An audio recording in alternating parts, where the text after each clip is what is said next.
Sir as a student నేను యూకేలో ఉన్నప్పుడు మా ఫాదర్ ఫండ్స్ ప్రొవైడ్ చేస్తే నేను యూకే ఆర్ యూఎస్ లో బిజినెస్ సెటప్ చేయవచ్చా?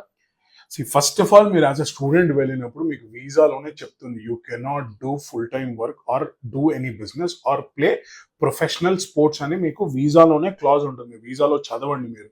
సో బిజినెస్ కాదు, మీరు వెళ్తుంది యాజ్ అ స్టూడెంట్ వీసా కాబట్టి మీరు స్టూడెంట్ గానే మీరు అక్కడ ఉండాలి. పిఎస్డబ్ల్యూలో కూడా మీరు క్లాస్ చదివితే నేను జాబ్ చేయను ఇంట్లోనే ఉంటా అంటే పిఎస్డబ్ల్యూ కూడా క్యాన్సిల్ చేస్తారు.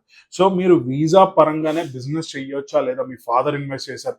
చాలా మంది స్టూడెంట్స్ ఏం చేస్తున్నారంటే లోకల్ వాళ్ళతోని, కొంతమంది శ్రీలంకన్స్ తోని, లోకల్ సిటిజన్స్ తోని డబ్బులు ఖర్చు పెట్టి వాళ్ళు లీగల్ గా మిమ్మల్ని తోసేసి డబ్బులు మోసపోతున్నారు. అలాగే ఫ్రీలాన్స్ గా కన్సల్టెన్సీస్ పెట్టుకుంటాను, స్టూడెంట్స్ ఇక్కడ నుంచి తీసుకెళ్తాను, ఇల్లీగల్ గా అకామిడేషన్ పెట్టిస్తాను అని ఒకటే ఇంట్లో అందరినీ దోపినా కానీ illegal, you will be deported.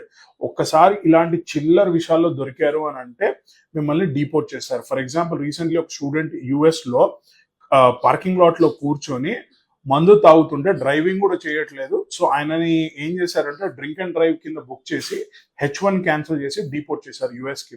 So మీరు మీ వీసా నామ్స్ కంపల్సరీగా ప్రాపర్ గా ప్లాన్ చేసుకొని అర్థం చేసుకోండి. పిచ్చిగా లేకపోతే షార్ట్ కట్స్ తీసుకున్నారంటే మీకే ఇబ్బంది. So think wisely.